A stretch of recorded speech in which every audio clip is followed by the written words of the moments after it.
Hello, and welcome to Jason Cabin's Experience. I'm your host, Jason Cabins. Our guest today is Branden Doyle of Violett. Branden, you ready to be great today? Yeah, let's do it. Branden is a co-founder CEO of the air disinfection technology company Violett. Branden was born and raised in the Pacific Northwest, graduating with engineering degrees from Oregon State University and the University of Washington. He started his professional career as a nuclear engineer supporting the U.S. Navy, primarily working on the U.S. aircraft carriers and submarines. Branden, how you doing today? Doing well. Glad to be here. So, Branden, what do you focus on right now? What's going on with you right now? So I'm leading the technology company Violett. We have an air disinfection technology, and we have a pretty lean crew of engineers, scientists, and kind of business development people, and we're just working to scale our technology and get it out to the world. So, Branden, talk about your time in the Navy real fast. Did you join that right out of the high school? You go to college first? How did that come about? Yeah, so interesting for me, I didn't actually join the Navy. So I worked for Department of Defense as a civilian. And so what I did was I got a chemical engineering degree, my undergrad from Oregon State. And then I joined Department of the Navy as a nuclear engineer. And so what I did from the very get-go of my career was I kind of integrated in with Navy units on aircraft carriers and submarines. And so my position was a nuclear test engineer. And so I would work with the naval nuclear officers, and we would together lead teams in maintenance environments on aircraft carriers and submarines. And so, like, as the civilian, I was an expert of those nuclear systems while they were ripped apart. And so the Navy officers and the Navy and the naval sailors, they were used to them when they were operating and all put together. And so what we did is we provided expertise. If this pump is ripped out or inserting this new control system, here's how the system's going to operate, which is different than normal. Yeah, it was kind of different than a lot of people you talk to, not actually in the military, but I worked hand in hand with them for about 12 years.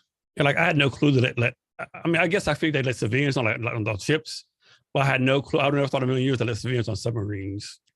Yeah, they do. And it's just like I said, it's mostly in shipyard environments. So you're not actually out there in the ocean with them? Well, so I hadn't been on a submarine, but I had colleagues that were on aircraft carriers. I flew out onto an aircraft carrier out in the Sea of Japan.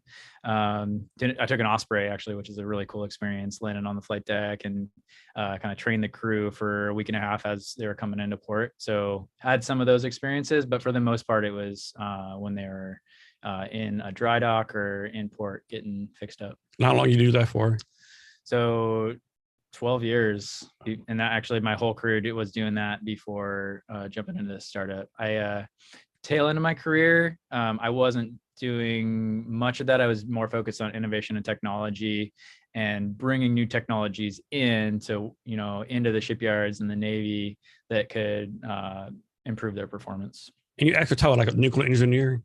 Yeah. I was a nuclear engineer for I don't know, maybe 8 or 9 years of my 12 years. That's what I was doing, was nuclear engineering. So when you become a nuclear engineer besides go to school for 35 years? Yeah, it's a lot of school. I'm guessing all kinds of math and formulas and scientific STEM stuff. Yeah, and for a job working as a nuclear engineer for the nuclear Navy, there's very specific schooling to say, okay, naval nuclear reactors, here's all of the exact parameters, here's all of the exact systems, valves, pumps, control rods, all the components that go in. Like, you need to know it all.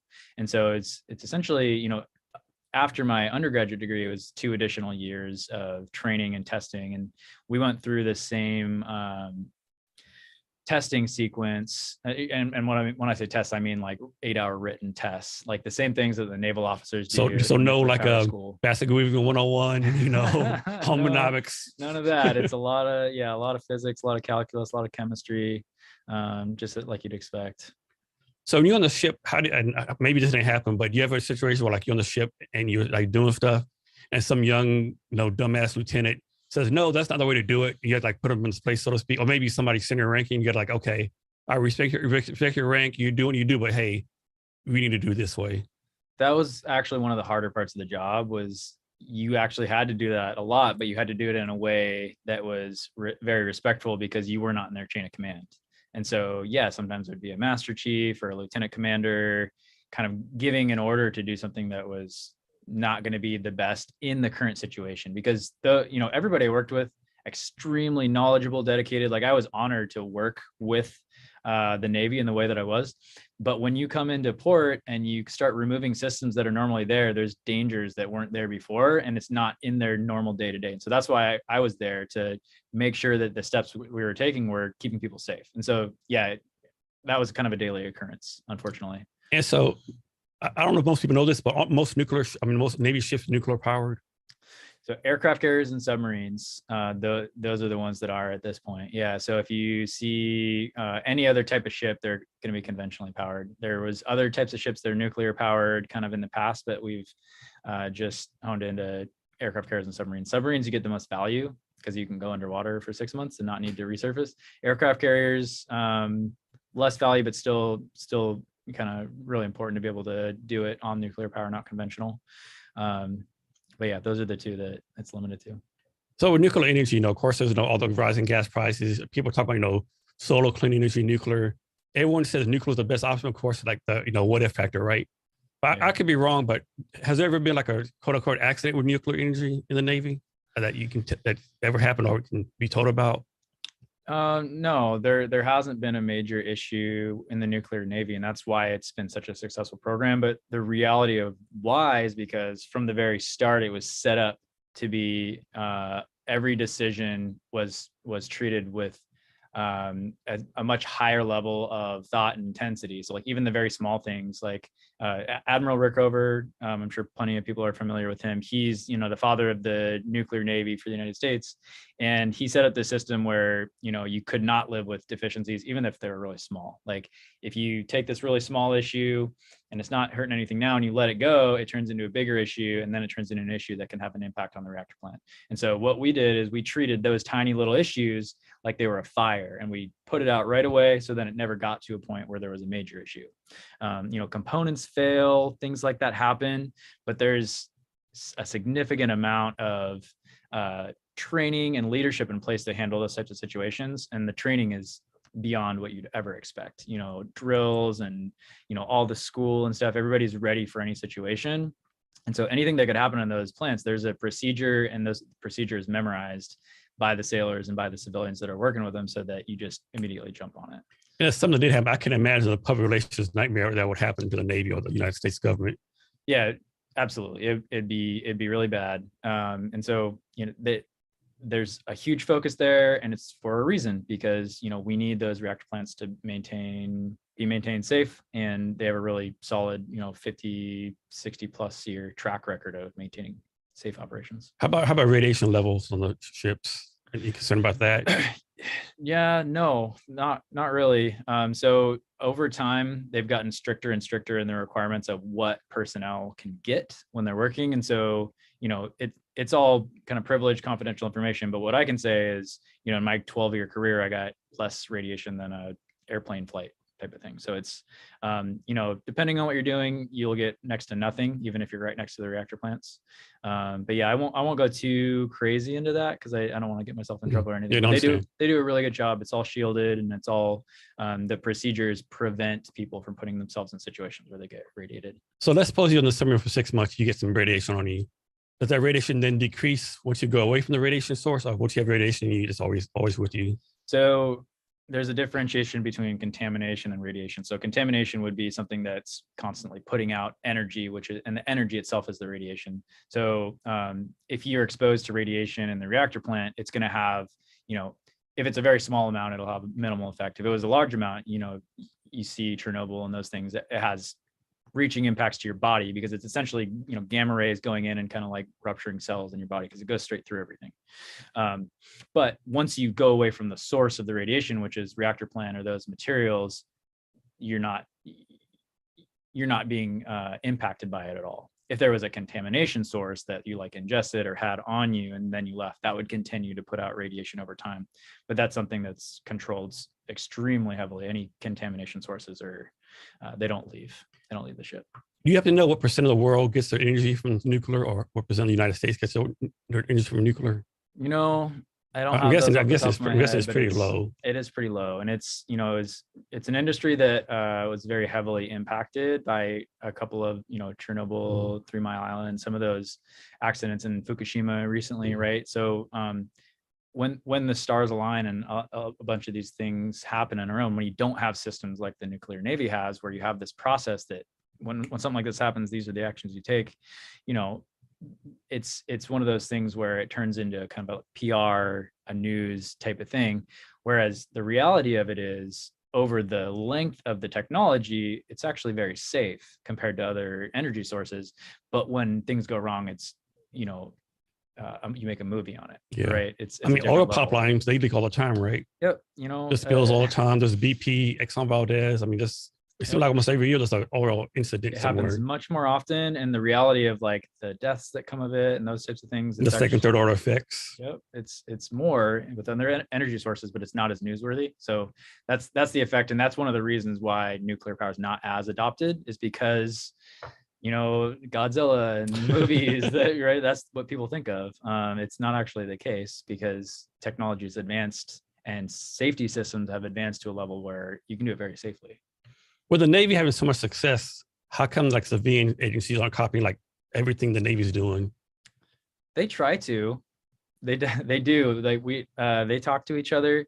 I would say one of the things, it's not extremely cost effective to be as safe as the Navy is. There's a lot of extra levels. Yeah, because the Navy doesn't have to worry about profit, revenue generation. They're just like mission readiness. Exactly. So it costs a little more. But in the long term, the energy lasts a very long time. So you're not paying that recurring costs for fuel, things like that. But it's the way the Navy does it isn't cheap, but it works well as from a safety perspective. That's why it can't be exactly replicated by private industry, because they're always going to say like, okay, yeah, it's great to second and third check everything, but we can't afford to do that. So they don't. Yeah. How about this? So I grew up in a town called Odessa, Texas, in the West Texas, like basically desert. I remember there was like this thing, they're going to bring that nuclear waste facility right there. And of course, everyone was up in arms, not in a neighborhood, you in a clever thing. And people were like, well, there's nothing here anyway. What's the use, right? Yeah. But is there really a danger of having nuclear waste facilities like within your neighborhood? Because isn't like locked in like vaults and concrete and all that kind of stuff? Yeah, I mean, the things you're saying is true. So when they have a waste facility, and I'm not an expert in that, I haven't worked in a waste facility, but we would ship, anytime there was kind of nuclear waste, there are facilities that it ships to. And you're right, in any community that has a potential, they don't want it because of the image, right? But the reality of it is, yes, it's going to be an extreme build out. They're going to have massive containment meaning like, really thick barriers around any of the materials, so the radiation's not escaping, and the materials are kind of sitting in this enclosed space. But it's the image of it that nobody wants. So doesn't it last like 10,000 billion years or something too? Yeah, so it decays slowly. So that's why you kind of go let it sit over there and sit for a while. Yeah. So it's like the level of radiation that's coming out over time is less and less and less, but something's still coming out over time. That's kind of the thing, is when it goes to, as close to zero as you can get, that takes a long time. What do you see as the future of nuclear energy in the United States? I think there's some promising startups in the nuclear industry that are going to become more and more prominent, especially with, as, there's less fuel reserves. And again, I'm not an expert in the energy space either, but I do think it'll be more embraced once one of these startup companies with kind of small modular reactors, that's kind of this new phase. You don't have this $20 billion upfront cost for this. It's a lot less because they're small modular. You can put 1 or 20, depending on how much energy you need. Once we get some of those installed and proven, I think it'll take off. I think it'll become more prevalent. It takes a lot of years. That's kind of maybe decades away that it's taking off, but there's some really promising technology. So tell us, from your point of view, one positive thing about nuclear energy and then one negative thing about nuclear energy.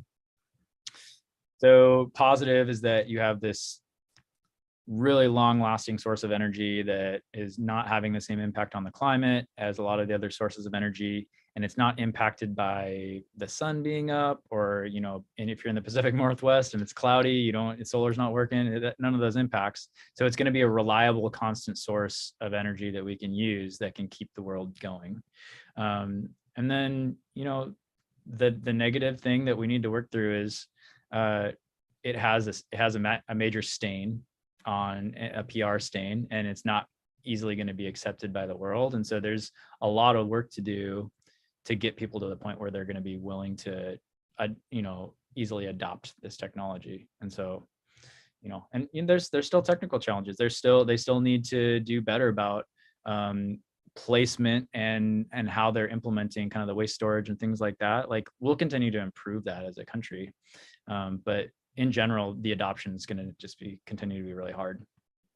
So for your nuclear engineering degree, do you have to like do classes once a year to keep up to date on all the nuclear tech stuff, or how does that work with you? So when I was working as a nuclear engineer, it's continuous qualification. So essentially, you're doing the job, but you go back to school and you repeat some of the tests and the material that you went through to make sure you're maintaining your level of knowledge.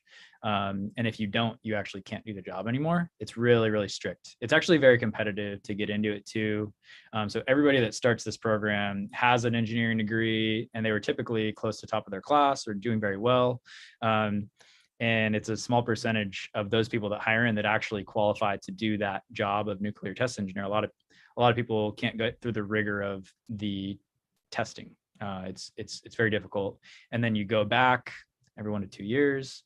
And if you don't pass those same tests, you go find another job. So Branden, some people would say that engineers think differently, do things differently, that you might be a little bit weird, right? Can you talk about that, how the engineer mindset is a little different from other people? I think the engineer is constantly kind of questioning what's going on and how it's happening and why it's happening, instead of just taking things at face value. They ask 1 or 2 more questions, and sometimes that'll lead to or uncover something that wouldn't have been otherwise. So you know, it's good and bad, right? It's very annoying to some people, but in certain situations, it's extremely valuable to, you know, kind of like validate. It's a constant validation of like, does this make sense, right? So talk about the process of deciding to leave your job in the Navy to start doing your startup. Like, why did you decide to leave? I mean, the Navy is basically a corporation. Why do you decide to leave corporate America to do a startup? It was a tough decision. Working for Department of Defense, great benefits, good salary, really good job security. It was very exciting work.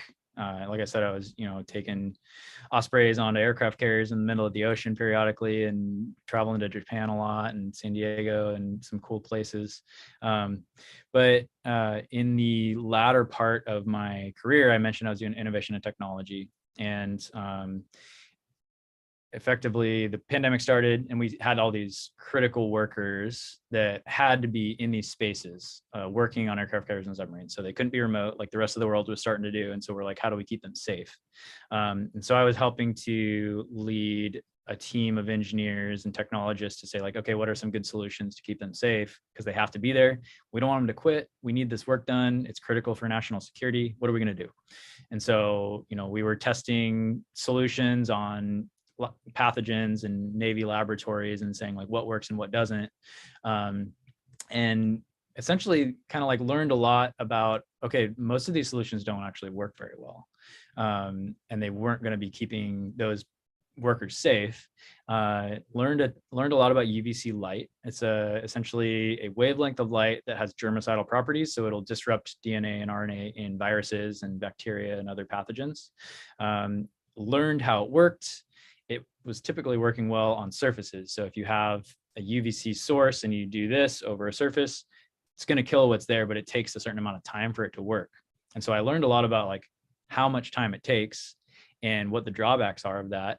And then I saw when it was implemented in air handling systems, so like in an air purifier with UVC light, for example, I learned that it didn't work in that case because there wasn't enough time for that UVC light to actually kill the germs that were in the air. And so there was a point where we'd done all this work, we identified these surface disinfectors, But the CDC came out and was saying, hey, surfaces don't really matter for this pandemic. It's airborne, right? It's in the air.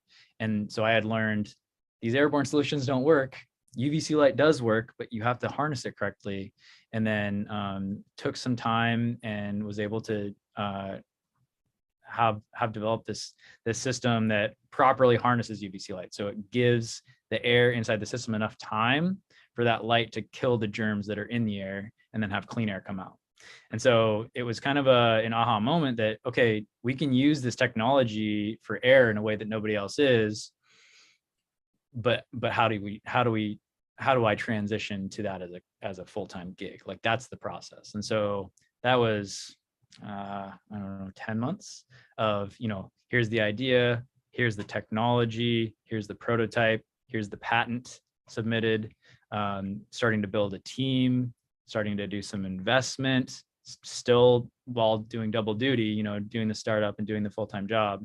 And then there comes a time where you realize you just can't do both if you're going to be successful. Like, to take the leap in the startup, it needed to be a more than full-time effort, and you just can't do it with a full-time job. And so it was really when we started to get some customer traction and customer validation of the technology and have revenue come in the door and have interested and investment in the door. That's when it was like, okay, this is a company, this is a business, and it's viable.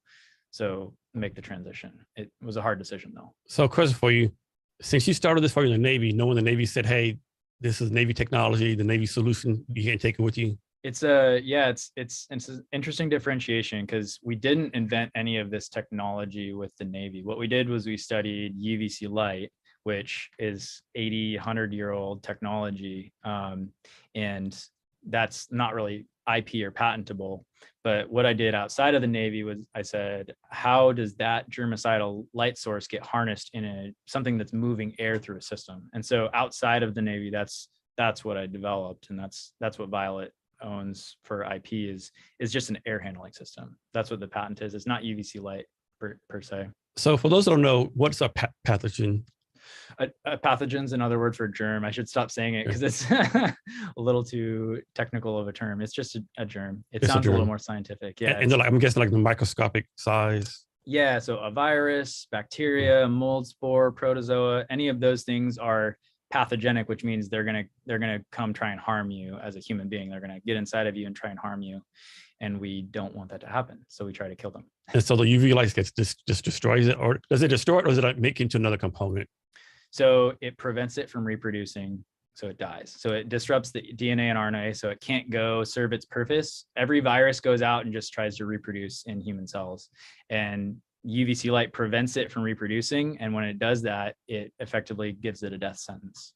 And it's actually been proven, UVC light's been proven to kill every pathogen or germ that it's ever experienced. So there's no UVC light resistant germ on Earth that we've tested so far. Maybe in the future, but all indications point that, like, you give this light enough time, because it can make it through any kind of outer barrier. It'll go kill the germs. And is pathogens and bacteria, are those the same thing or those different things? A bacteria is similar to a virus, similar to a mold. They're all examples of a pathogen. So bacteria is the same. It'll kill bacteria as well. And I think most people know that we're actually filled with the bacteria ourselves, right? Yes. Yep. There's bacteria that have a good purpose in life, and they help our gut and they help a lot of things. The stuff that's in the air that we're breathing, that's typically not the source where we're getting good bacteria from. The stuff that's in the air that we're breathing, that's the stuff that's going to make you sick, right? That's where SARS-CoV-2, the COVID-19 virus floating in the air. That's what we care about right now. But the flu, pneumonia, anything that kind of floats around that you can breathe in, that's what we want to eliminate. So what exactly is UV light? This is a natural occurring thing that's in the sky, or like, where does it come from? How does it operate? If you look at a spectrum of light, there's visible light, then there's non-visible light, and that's where ultraviolet, the UV spectrum is. And so essentially, people are familiar with the light coming from the sun that they get exposed to on Earth, UVA and UVB light. UVC is just past that on the spectrum. The wavelength is, the 200 to 280 nanometers, where you have this sweet spot of UVC light that's germicidal, meaning that it kills germs. So it has that property where it can go make it through the outer layer of a germ and kill it. And so there's a very specific wavelength of light that does this very effectively. And there are naturally occurring sources of UV light. So like, if you take mercury and you do some things with it, it'll put out light at 254 nanometers. And so that's in the UV spectrum. And that's the most typical application of this is mercury bulbs that put out 254 nanometer light. In the last 5 years, there's been advancements in LED technologies where you can really fine tune the wavelength of light being put out, so to where right now you can have LEDs that'll put out this really tight spectrum of the most germicidal light. And so it's starting to take off because it's easier to harness now than it ever has been before. So even though it was around for 80 years and like proven to kill things, there hasn't really been a very effective way to utilize it until fairly recently. So Branden, what is a black light at on the spectrum? So that's going to be let me think. I think that's like 400 to 800 nanometers. Don't quote me on that. It's not in the germicidal aspect there, so it's not.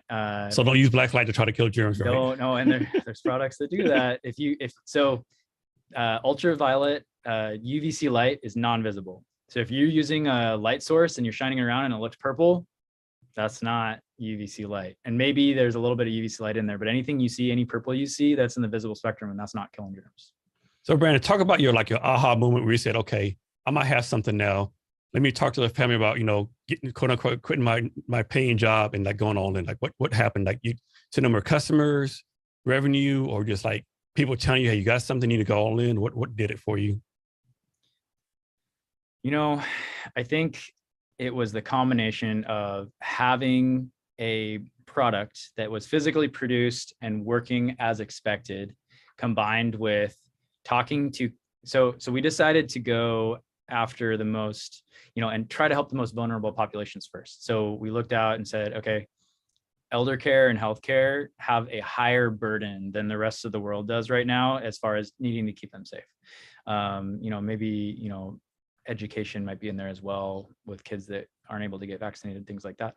But we started B2B, going to those vulnerable populations. And when I started to talk to nursing homes, assisted living homes, skilled nursing facilities, healthcare facilities, and I was hearing about their problems and hearing about the solutions they were going after, and also hearing that they knew that the really good solutions they weren't available to them. And also seeing the very quick interest that they showed in our technology, because we were kind of providing something that they'd been looking for, and they quickly realized that. And so, that combined with the product, combined with interest from investors, combined with really like this passionate team that was starting to form, like these people that I was talking with and starting to work with that were just, extremely passionate to make this a thing. Like all of those things came together to the point where it's like, okay, if this isn't a full-time thing, it's going to go too slow, and we can do this fast. We can do this right if we give it a go. And the family part, that's definitely nothing to gloss over. So I have a wife and I have 2 young kids. And so, luckily my wife has a good job. And so it wasn't kind of like, we'll be out on the streets if this doesn't work, but still a very large thing. And talk about your sales process. Cause I have to imagine like you went to like a nursing home, elder care place, and you try to sell your products. I just imagine saying like, what is this? Like this doesn't work. You're a brand new person. You have no proof of concept. Like, how do you do the sales process for your first few customers? Yeah, we were very upfront with it. We have a new advanced technology. Here's what it is. Here's how it works.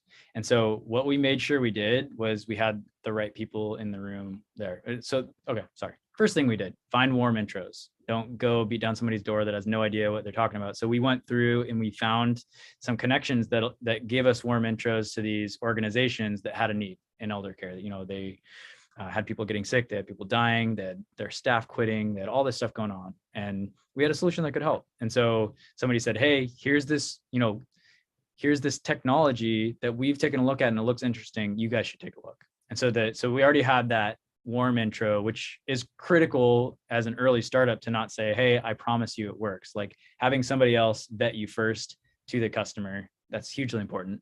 And then once we were in the door, what we did was we found who would be essentially considered like an infectious disease control specialist. It might be a nurse, it might be the facilities person, but whoever is thinking about that, they need to be in the room, or at least for us, they did, with say the executive director, the final decision maker. And then combined together, you know, we're talking about the technology and how it works. The infectious disease person's like, this sounds great. Like this is what I've been looking for. And then the executive director is kind of like looking at them like, are you sure? You think this will work? And so, but on our side, we were up front. We're like, you're going to be some of our first customers. So this is essentially, you know, you're getting it on the bottom floor. You're able to try this new advanced technology, and you'll be a part of shaping it. So that was also a piece of it is, you know, the feedback you give will shape this product that we believe is going to transform air disinfection. And so that was a piece that some of these groups are very excited about too, being able to give the feedback and implement the things they would want to see that would be important for them and their residents. So basically they're like your first beta testers. Yeah. And, you know, it was important for us to show revenue and show that people would pay for the product. And so it was beta testers, it was pilots, but it was paid pilots. They paid for the product. And we, you know, from that point, you know, we got to work on manufacturing because we built a product, but then we needed to build a lot of products to go deliver to customers. And, you know, a lot of people have said the same thing, you know, building a prototype is easy, building you know, manufacturing's hard. It's totally true. It was a lot of, you know, all night work weeks and, you know, our core team just being extremely busy and focused solely on that for a while. But we got to a point where we had a process down and we were kind of building and churning them out, and delivering to those first customers. And then also kind of at the same time working towards, okay, how do we outsource the manufacturing piece so that we're not killing ourselves with our core team? And all your customers, are you focused on the Seattle area right now? Yeah, we've been focused on Washington State. Yeah, all our customers are in Washington State. We have a customer in Yakima. We have a customer in Lacey, customer in Seattle, a few in Seattle. So it's all in Washington State though. Can you talk about the engineering aspect of the product? Like, is this like new technology? Is it rocket scientists, or just like you're just reusing old technology in a better way? So the air handling system, so the way that we move air through our system, that's the new part. So what we do is we bring air in and we maximize the amount of time that air is in that chamber with UVC light. And so we pull air in and we force this vortex flow that is designed to keep the air there for as long as possible. And then, you know, we also optimized the reflectivity in that chamber. So like the UVC light's not getting soaked up in material that's bouncing around until it hits a virus. And then maximizing the intensity of UVC light as well. Those are all dials you can turn to increase your effectiveness. And so what we did is we optimized all of those to create this system that does the best that it can do. And so our IP specifically, how it's different than everybody else is nobody else can create the residence time that we can. So anybody else can maximize intensity and reflectivity, but if you just shoot air through it really quickly, neither of those matter because you need the amount of time for the UVC light to interact with the pathogens and kind of break through that outer shell. You can think of it that way. And so that's our special sauce. So we hold the air inside of there for long enough before it goes through and back out into the space clean. Why do you think no one thought of it before? Because to me, it's like pretty simple or, you know, pretty reasonable to do. How come no one's done that before, you think? Well, I think it was a few things. Like one, the availability of high intensity, densely packed emitters, that's new. So there was a finite period of time of when that technology was becoming available and people were really trying to do this. You know, it was a short window and we started right away. Like we were kind of like some of the first people using some of the more advanced emitters for UVC light. And then, you know, I guess I can't really say why nobody thought of it before. It's a combination of the engineering backgrounds that we had with the people that were working on this that were able to kind of hack together a design that completely optimizes it. So everybody else I think maybe a part of it too was the in-depth studying of UVC light too.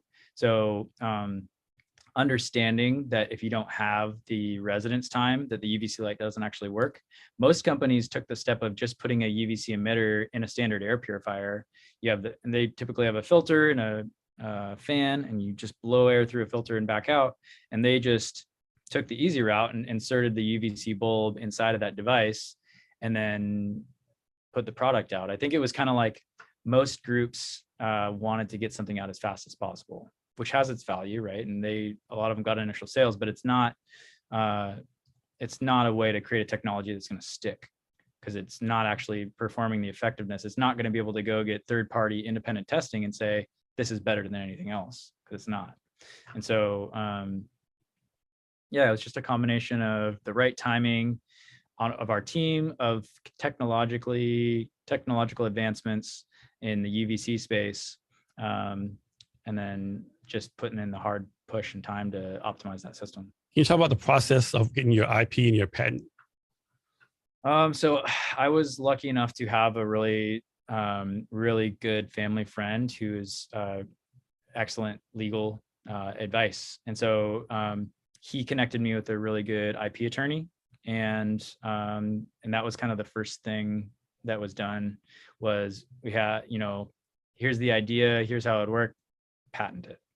And so submitted a provisional patent up front, which essentially what that means is it allows you to go say patent pending, but it also gives you a year period. It's a lot cheaper to do. You can submit a provisional patent with your core claims in it, but it doesn't need to be in a finely polished form that you'd submit the utility patent for. A lot cheaper, you can do it quickly, and it gives you a year period where if you submit your full utility patent within that year period, your date of submittal is in the beginning of that provisional patent. So it's kind of like protecting the date, essentially. So we did that. And then just under a year later, submitted the full utility patent. But I was lucky to just have good legal advice from the get-go, and that was based on a connection I had in my network. Yeah, some people don't realize how much luck plays a part in all this, right? Just the luck, the connections. Yeah, in this case, I would say luck of having that personal connection, because he's actually an old family friend. Like he's my dad's friend from growing up, and he just happens to be in Seattle and happens to be a startup attorney. But in general, I would say vast majority of my experience in the startup, it wasn't luck, it was more the work done before starting the company to network and which sets you up for luck. Sets you up for luck. Yeah, it's kind of like you build the luck in by building a network. But in this case, it was just a family connection. So when you first made the product, were the first few of them like handmade, or how did that happen? And and if you can't, what kind of material is in it? They've all been handmade. Okay. All of them so far? All of them so far. So we, so we build it. And you're making these at your house, I'm guessing, or someone? We have an office. Okay. We started in a garage and got to a point where we all needed to be working together, like this kind of core team that we have. And so we started in a prototype space, and actually University of Washington. I've been in that space. Yeah. So the hardware incubator. Yeah, that's a great space. Yeah. Yeah. And so they have shared equipment. They have space that you can own and be yours, but it's like really large. And so we were able to do a lot of things there, building the initial products, prototypes. And then, we've added space since then that we have a little more control over, and we can do more of our final assembly at. It's mostly plastic with some metal in the device. Obviously we have a blower unit in there to move the air. We have our UVC emitters. We have some kind of more proprietary materials for reflectivity. We do a lot of 3D printing. We have up until now. So a lot of our plastic parts in the unit, we designed and we were 3D printing them. And then since then, we've optimized those for injection molding, and we're just about ready to begin injection molding our product, which for anybody that's 3D printed, great for iterating designs and quick changes, just takes a really long time. We had some parts that were, 20-hour prints. And so 20 hours. And so to scale that, you just need a bunch of printers, and we have a lot of printers now, but there's a ceiling on what you can do with that. And so, we intentionally sold, less than what people wanted up front. We didn't, if somebody wanted 50, we sold them 30, and just kind of like level setting, like we don't want to take forever to deliver this. It still takes a while, it still took a while to get all of this built and shipped out. But injection molding takes that 20-hour print and it gives it to you in a minute. Is there a cost difference between 3D printing and doing the other method? Yeah, so it's a different way of looking at it. So a 3D printer, for the products that we're doing, we don't need super expensive 3D printers. So we can get $1,000 3D printer and it'll make good parts for us. But it takes, 5, 10, 20 hours per part. And then injection molding, what you do is you spend an upfront cost for tooling. And so it's essentially it builds this tooling that has this cavity in there that's your exact part. And then it just injects plastic into there and forms it, and then it opens up and the part falls out and it does it again over and over. It's an automated process with a big machine. So there's an upfront cost to build that tool though to make it work, and that tool has a lifetime, but if you do it right, the lifetime's like 300,000 plus parts, so it'll last for a very long time, but it's expensive. So 3D printer, $1,000 up front, long time to make each part. Injection molding, it can vary, but let's just say $50,000 for the tool. That's a lot of money for a startup. A lot of money for a startup upfront. That's the reason why we weren't able to do it right away. But also, even if we had the money, it wouldn't have been smart to do, because there's so many things that change as you get feedback from your customers and you learn new things. It's a great point. You want to be able to make those changes quickly. And with a 3D printer, you can make that change and print a new part tomorrow, or even the same day. Or inject the other way, you got to spend another 50,000. Exactly. Yeah, and it's hard to. That's a pretty big sunk cost. So you might not make the change. You might not make the improvements if you have the tooling already paid for. And so we've pushed that off about as long as we can. But it limits our ability to sell. So it's a balance. And so the orders start coming. I suppose you start getting like 10,000 orders a month. I'm guessing the plan is like kind of outsource to another manufacturing, or you're going to do everything internally? No, so our plan up front is to have a contract manufacturer and injection molding. That's the next phase for our business. We're still keeping it in Washington State. We were lucky enough to find some really strong manufacturing connections to be able to work with and keep some amount of control over the process, good communication. We're able to limit our IP risk of sending our tooling to China or overseas, where they could potentially take it and start producing another product and have it show up on a marketplace over there without our knowing about it. Or even if we know about it, it doesn't really matter. And also transportation and shipping and logistics, that's all really hard overseas right now. There's huge delays. Ships are sitting coming from China. It's taken a very long time. So we can kind of minimize that by staying local with our manufacturing. So the product now, the materials you make with it now, is a plan to keep making those same materials, or once you start getting a better and better products in, to maybe upgrade the material?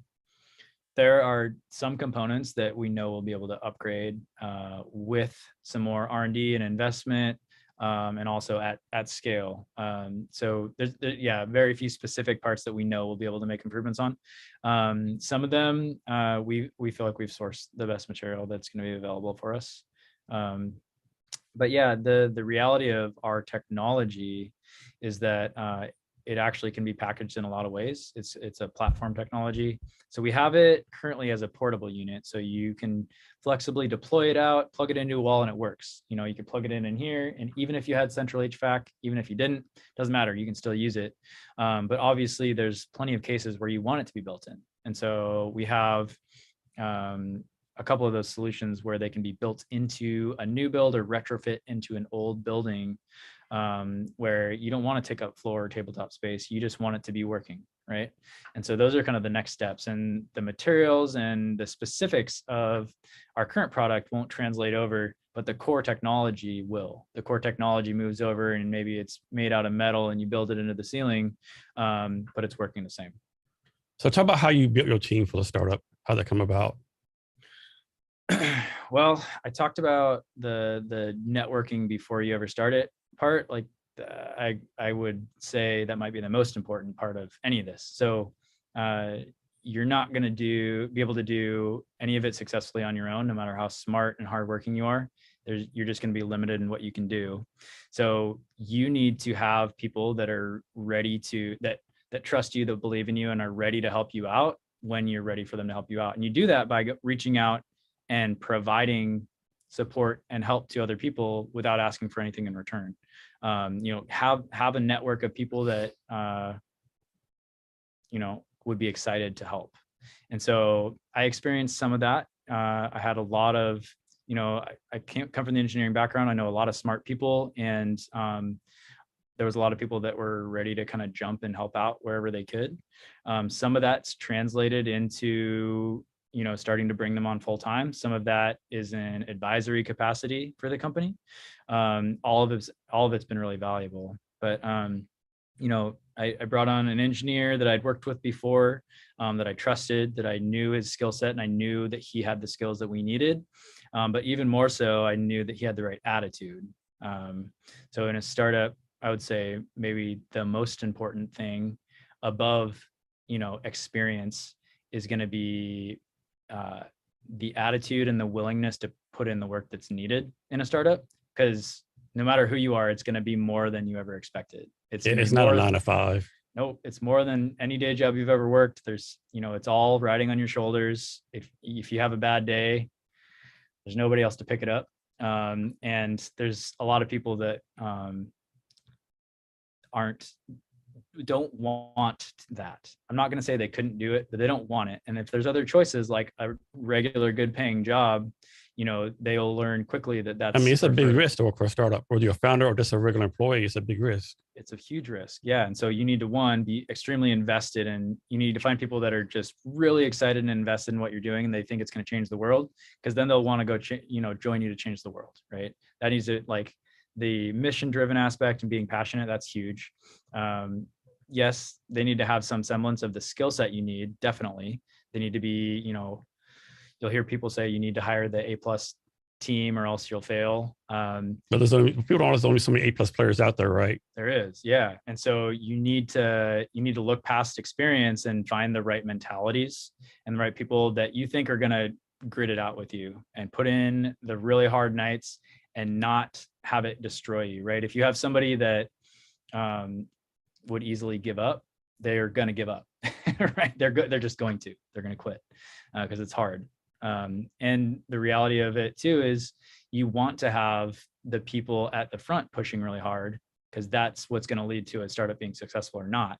If you have, low expectations, low ambition, you don't push really hard, other companies are going to beat you.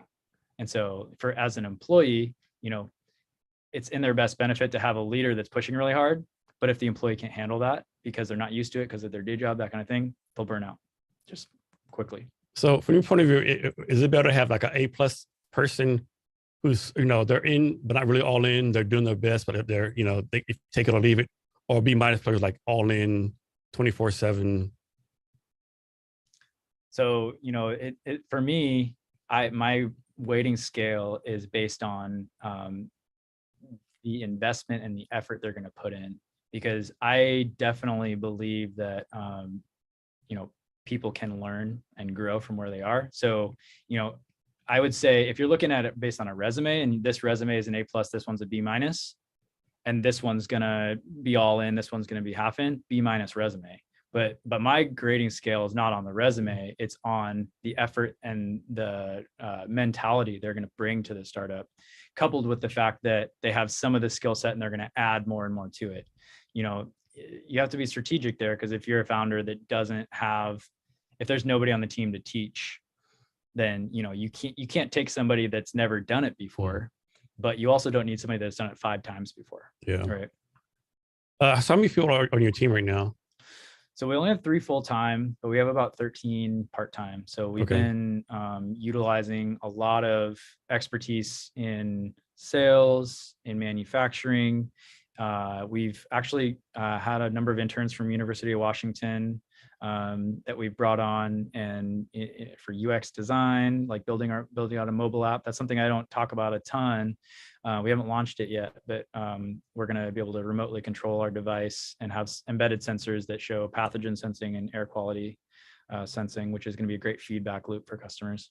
But yeah, number of interns, number of really solid people that are at this point ready to step up to full-time when we're ready to bring them on, which is great, because you can't hire everybody right away. You just can't afford to.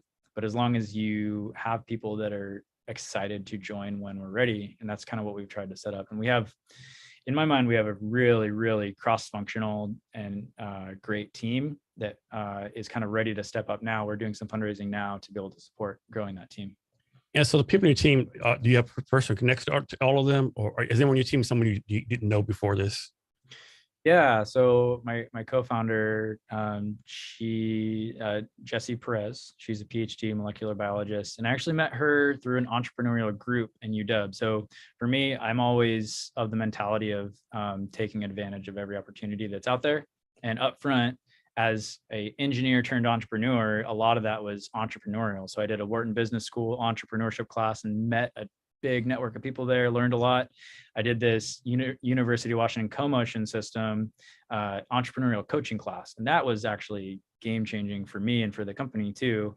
There's, Dr. Perez, my co-founder, Nisi Hilton, she ran that entrepreneurial program, and she'd been selling and partnering in elder care for years. And so, partnered with her, and she started to help out with initial sales. And then I got an advisory board member out of that too, a 2-time CEO in health tech companies, Carla Corcoran, and each one of them, they're like rock stars. And it was all based on just my decision to go do this entrepreneurial kind of like networking coaching program, where it was like 8 weeks of meet every week, talk. It was pretty early on, but we hit it off, and they really liked what we were doing and wanted to be a part of it. So each one of those, never met them before, took 8 weeks of going through this program with them, and on the tail end of it, we're all like, should we do this? And in various capacities for each one. But Jessie, she'd worked in a few startups before, and she was at the time looking to found a startup. So she was looking for IP, she was looking for things she could go do. And we were early enough stage, and we complemented each other well enough that we gave it a trial period and said, hey, come check it out. Not hey, you're a co-founder on day one. It's come consult for the company for a few months, see how it fits. So the basis, like getting married, right? Yeah. And so she's now the COO for the company, and she's doing an excellent job. But it started out as, see if you get along with the team, see if the skill sets align, all that stuff. And I would recommend that every single time. Don't just go all in. Yeah, don't go to co-founder's match and click on a button and you match with somebody. Yeah, that's the first step. And then you take months and months and months to figure out if it's a good fit before you move forward. Because personality fits and alignment, that can make or break a company. So what's the next position you're going to bring onto your company, you think? Full-time business development.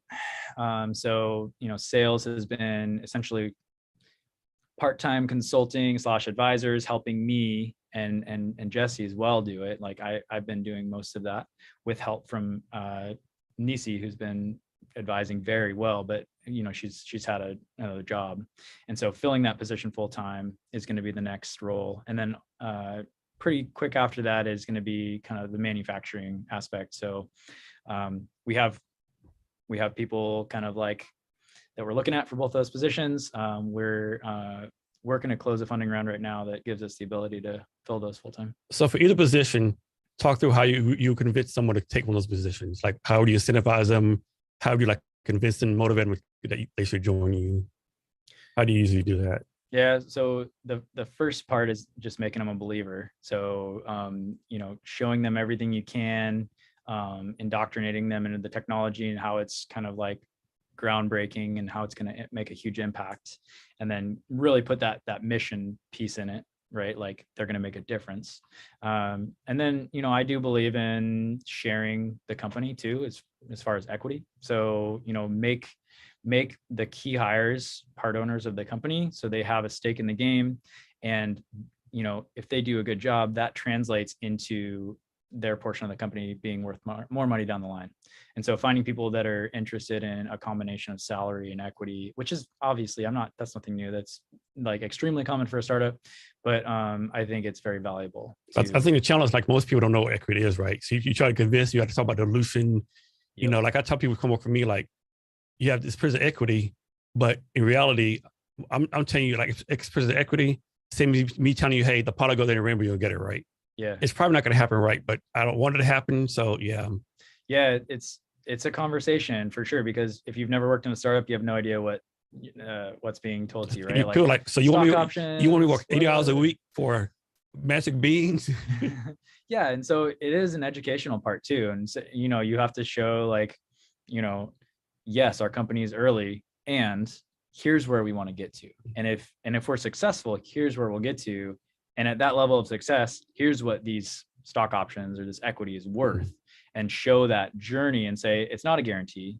I'm not gonna like pull the sheet over, like it's not a guarantee. It means we have to work really hard, and maybe we'll get there. But if we get there, this is what it pays off and turns into. And that can't be everything, right? People have families, people have responsibilities you need to pay too. And there's a reason why we haven't done as much hiring yet. And it's because people cost money, right? People cost money. Especially A+ players cost money. They do. So, you know, we formed the company in November 2020, didn't pay any salaries until September 2021. So I was working on it for free for a very long time, and the rest of us were. And so, you know, but now we're at, you know, that's why investment is important for tech startups, especially because there are just costs to growing quickly, and you can't do it fast enough with revenue. And so, you know, getting the proper amount of investment where you can pay people and have a buffer, and do all of the growth in the product and R&D, it's a balancing act. Yeah, it does no good to pay someone like a couple months at a time, right? Right. You got to pretty much have invest at least your salary in them, I would think. Yeah. And so that's where we're at now, where we finally are raising the amount that allows us to go hire the people and pay them what they should be paid, and as opposed to like consulting, kind of like, you know, small amounts that we feel bad about, but it's all we can do. But that's what every company has to do, unless you have the golden ticket of, you know, here's 20 million as an idea. Some people get that. I didn't. Most people don't. No, most people don't. Yeah, especially as a hardware company. That's in Seattle. That's a good point. Talk about being a hardware company in like a software place like Seattle. The challenge with that. And are you raising all your money in Seattle? Or you go in different places? Primarily raising in Seattle, and it's just based on the connections and the network that I built. It's very hard. It's very, very hard. In Silicon Valley and other places, there are specific hardware focused groups, not so much in Seattle. So you essentially, in Seattle, you find people that don't have a explicit software focus, even if most of their experience is there. It's not, they don't just like dismiss you right off the bat. And then you convince them how groundbreaking the technology is going to be. So it's been a hard road. It was, you know, as CEO of a company that's, you know, keep money in the account, hire good people. That's, you know, that's not it, but those are, if you fail at either one of those, you'll fail as a company. And so it's been a 1.5-year grind for me. But we made enough progress and showed enough value to where we're now finally able to convert people that earlier on were like, well, hardware's hard. You're like, no shit, Sherlock. Yeah, you know, it's like, tell me something I don't know. But the fact that we worked through a lot of the manufacturing challenges already, we have paying customers, we have, you know, people that have shown strong interest. We have this, you know, dedicated team that's really passionate. You know, a lot of these boxes were beginning to be checked to where, and then once you get the first bigger check in the door, it becomes easier. So, and this, the fundraising is not done for me, but we've just made a good amount of progress since, you know, over the last month and a half, I guess, really. So Branden, tell me how you're going to guard against this. I think a lot of startup founders, they're grinding and they're raising money. Let's say they raise $1 million. Either relax or they buy some bullshit, or like they buy like $1,000 office chairs, or like go crazy, right? And then within 2 months, the money's gone, right? Yeah. How you going to guard yourself? How you going to remain frugal as you are now? Well, don't go into it thinking you'll ever get any more money. That's a good point. Yeah. So if I get this money, you know, how do I move forward thinking maybe this is the last money? So, you can only go so far on that, because the key in a startup is growing faster than other companies, right? So you do need to invest in growth. That doesn't mean you need to get the fancy office with ping pong tables, and like there's a place for that, but early stage, not yet. So like we moved to Gig Harbor, a little bit outside of Seattle, lower prices. We could get more space and kind of like own what we were doing a little more, and we can build out our footprint and do a lot more there for our money. And you know, we're you know, if we're in the office at the same time, one of us is taking a meeting in a storage room, like we're making it work for now. And we know that it's not forever, but you can't take anything for granted. And I think the other part is you just need to have it all planned out. So you don't raise money and then decide what you're going to spend it on. Like there's very key things that you're going to spend it on, and you also need to keep this buffer in case, and because the next fundraising round will take longer than you expect, like just guaranteed. And so that's kind of the approach I'm taking is, yeah, we're going to raise another round, but I'm not going to plan as if it happens right away. So be frugal, pay for what we need to pay for to grow, but don't pay for anything extra.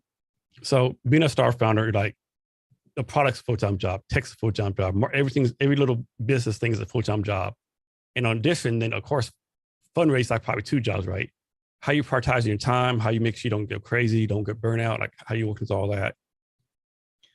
Well, you know, a lot does fall on your shoulders, and it will for a decent period of time. And so you're constantly thinking about it. You're constantly running through different scenarios, but you know, going back to the team building and the people aspect, that's how you do it.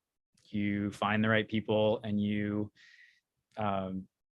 properly delegate things. That's a hard thing because, you know, you have such strong ownership and it's been you for the longest time. And I'm not going to say I'm the best at this, but, you know, you can only go so far on your own. And so finding the people that you trust to delegate things to, and then providing a system where they can own it, right? And they show ownership over it. They can take some amount of control over it. We're kind of like transitioning into that phase. Like I've had a ton of help. I've had a ton of help up till now, but we're now at the point where other people can truly own some of these things that I've been owning for a long time. I can truly transition them over and trust that they're going to still make the progress needed, and kind of like holding the expectations. So for your fundraising, what was your process? Did you Google hardware VCs and cold email, warm introductions? Any advice? How have you done this so far? So I tried to minimize any amount of cold reach outs in any aspect of the business as possible. So fundraising, again, call it luck, call it network, whatever you want to call it. I have somebody I graduated with that had formed a startup and was CEO, and he was mentoring me early on. And I talked to him. He made some early introductions to some kind of local angel investors. We were too early for them. So I did reach out, but I met them and I told them what we were doing, and they gave some advice, and you're too early, and that's fine. But the seed was planted, and I've gone back to them since. And, you know, just yesterday I pitched to one of the groups I was introduced to a year and a half ago from my friend. But, you know, I did a deep dive in entrepreneurship. I did this Wharton Business School thing, learned a lot about the process, like how should this happen? And there's a process, right? There is a process. And no one tells you the process. You got to either have hard luck and learn the hard lessons, or, you know, be fortunate to learn it. Yeah. Yep. You go out of your way. You know, I was listening to all sorts of podcasts, reading all sorts of books, doing the Wharton class, doing all this stuff. But I learned that I had to do a friends and family round. So as most people do. So, and I wouldn't specifically call it a friends and family round. It's part of a Branden Doyle round. Well, it was a professional network round. Like some friends were in there, no family, but mostly like, you know, expanded professional network of high net worth individuals, pitching people. You know, that it's hard to do that because you're talking to a lot of people for a lot of mostly smaller checks. We were able to get some larger checks in that. And so we raised close to $400,000 in that way, just in 100 conversations, turns into 40 people that are interested, turns into 20 people that invest or something like that. But a lot of work to do that, but that allowed us to get to a working product, right? Not to hire a bunch of people, not to do anything else, just get to a working product, do some testing on it. And then the progress made in that time allowed us to start having conversations with angel syndicates and seed level VCs. And so during that, we'll call it a year, where I had raised the pre-seed round of about 400K, made the progress, I was having discussions with the people that I envisioned would invest in us later when we were ready. So like one of the investors we're bringing on now, I started talking to them 7 months ago. Yeah, it's not. And I was pitching with the intention that I knew they weren't going to invest now, but pitching to get them on board with our company and to watch us. Right. And 6, 7 months later. So you like sending updates to these people? Yeah. Sometimes sending email updates, sometimes just getting on calls periodically and saying, here's where we're at. And that's the process, is just continually maintaining conversations, being mindful about where other people are at, and not wasting their time too. Like I didn't go after a bunch of groups that mostly invest in software, because wasting my time and theirs. Found the people, there's a big list, right? You can go through this list of who are all the people that invest in startups. And people don't realize there's so many VCs, so many angel investors out there. There's a lot, and you have to go across the names off that list that aren't. It's a waste of time. And so I went through and said, no, I don't want to waste your time. And I had a shorter list of maybes, right? And so I started talking to them, and I didn't start just talking to them. I said, how can I find a way to talk to them? Who do I know that knows somebody that knows them? And so did that process, and it didn't work. Nothing happened right away.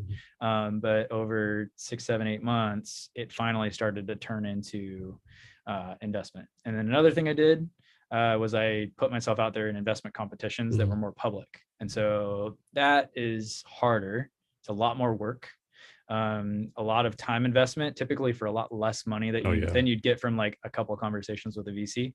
But it also gives a lot of information to you about your messaging, some weak spots for your company. They can just tell you, right? Like, hey, this is why we don't like you. Here it is, point blank. And it's like, okay. You got some tough skin. Yeah. So we did it 3 times. The first time we didn't make it very far, and they're like, you need customers and revenue. We're like, okay.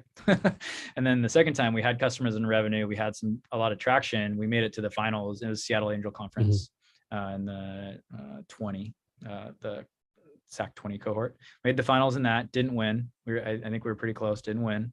And then got a bit burnt out because it was a ton of work, but then I put myself through it again. I did Apis Health Angels in their first cohort ever going through that. And that was more focused on healthcare based products and companies. And so I made the finals in that one as well.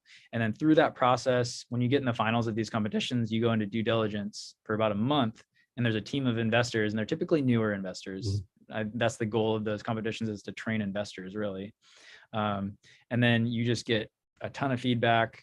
I'll put in a ton of work. You get a due diligence report, and it spells out exactly where you're great and where there's still more questions. And so each of those learnings we took back and we said, okay, re-rack.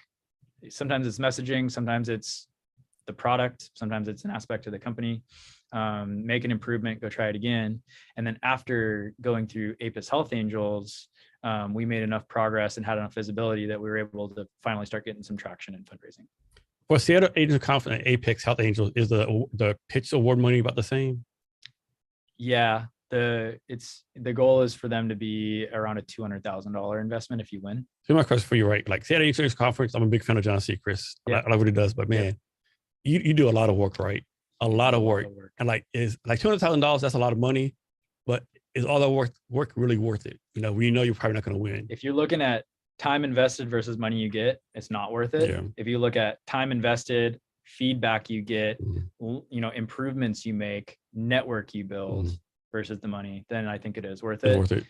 For us specifically, we met enough people, we learned enough, we improved enough and we didn't even win. We didn't even get the $200,000. I know a lot of people like, what's it called? They like invest offhand or something like that. Yeah. So I would do it again.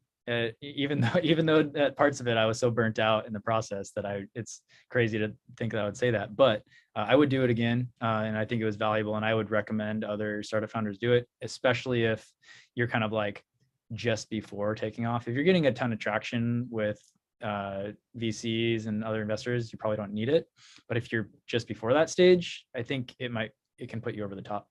Is Apex Health Angels part of Seattle Angel Conference or something different? It's APIS, Okay. Apis Health Angels. Apis. Elizabeth Cross-Nickel, she and John Seacrest. So it's essentially a spin-off of Seattle Angel Conference, and it's because there's not enough focus on healthcare companies, and they're so different. Mhm. They're very different from like software companies and traditional tech startups, that it requires a different set of knowledge and skills for the investors that are looking into the companies, right? They need to know different questions to ask. And so they said it's different enough that we'll have its own competition. And Seattle Angel Conference is more focused on Seattle-based companies. Apis Health Angels was, not Seattle focused. It was national. I don't think there was companies from other countries. I can't remember, but yeah, there was companies from all over the country for sure. Even in the finals, we might have been the only Seattle-based company in the finals. Maybe two of us. And what you're doing is considered health tech, right? Yeah. We're kind of an in-between.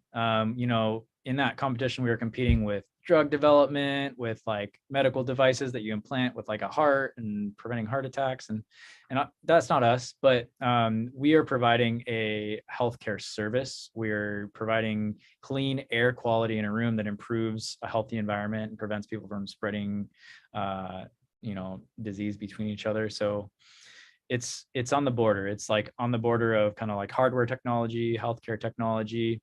And then in a future state, we're going to have software-based technology in this, where there's a lot of data that is going to be generated around clean air environments that companies can use to make better decisions and even kind of attract staff or customers to their facility because they keep it clean and safe for people.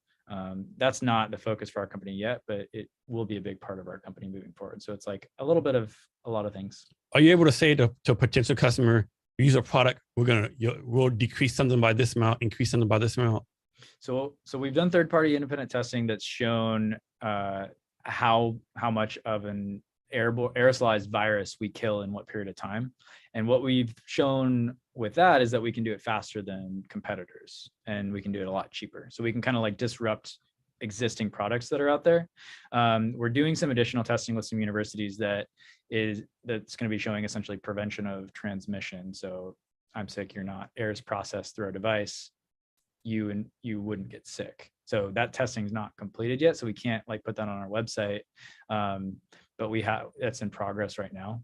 But what we have right now is, we can kill, COVID-19 surrogate virus very, very quickly, and keep the levels in a room low enough that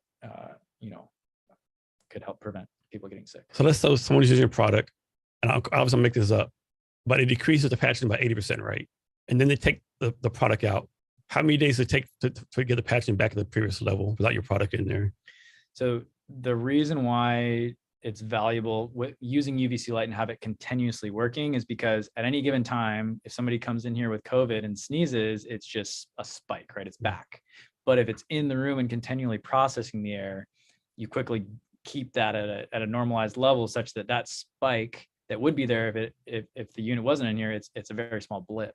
And so you never cross the threshold of like a level where you or I would get sick. And so that's the goal, is minimize the spikes in the concentration of virus in the air. Is a product like electrical one, battery run? How does it actually run? It's a plug into the wall. Okay. Yeah. So we don't have a battery on it. So it's just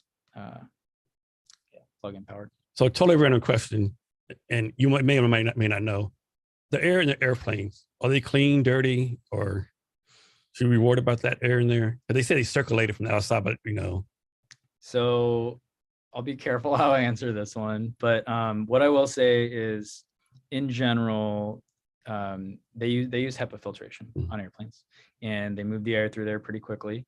HEPA has kind of been the gold standard for air purification for a long time, and it works really well in a lot of cases, and I'm not going to knock it. We have a HEPA filter in our device, and that's for a reason, because it works well. However, it doesn't necessarily stand up to the HEPA claims of 99.97% removal of 0.3 micron particles. We've independently tested that, and that doesn't hold up. And so airlines hold pretty strongly to that. We removed 99.97%. We have a solid filtration system. Here's what I'll say. Airplanes do a lot better job than other methods of public transportation. Way better. Bus, train, anything else, it's going to be worse than an airplane. And you have a lot of people on an airplane. It's not going to be removing 99.97% of things. It's going to be less than that. I've gotten sick in the pandemic on an airplane. A lot of other people have too.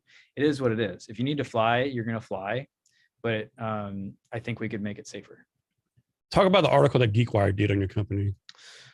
GeekWire did an article essentially highlighting in a similar way to this conversation, just how we formed, what we've been doing, the progress we've made, the team we've built. And it was kind of just an indoctrination to who is Violett and what's, and me as a founder and what we've been doing. It was really cool. They're a great team at GeekWire. And yeah, it was, it's a startup spotlight. That's what it was. So they just started that series again, where they're taking early stage startups and giving some visibility to it. So it was really cool. We met a lot of people through that, actually. Even some investors. Oh, good. I was about to ask that. What kind of benefit do you get out of that article? Like, did it pay off for you? It did. Yeah. We had a lot of people reach out through our website. We had a spike in people reaching out on our website based on that article from Seattle, Silicon Valley, even. It was obvious that they have good readership. So it was cool. So far, what's your take on the Seattle tech startup scene? What's your opinion of that? What's your view on that? I think there's a really solid established group of people here. I think the investment in early stage startups, it's still a growing market and they're improving there. I think there's less opportunities than in some other areas for early stage investment, but you know, I think there's definitely enough that you can find it if you work hard enough. And for a hardware company, it's really just extending the lifetime of those conversations a lot longer than it would be if you were a software SaaS company or something like that. Yeah, I think it's definitely a challenge raising Seattle, right? Because I heard a lot of people joke was like, in Seattle, they expect you to have like an A-round company for a seed round investment, right? Yeah. I've heard that before. Yeah.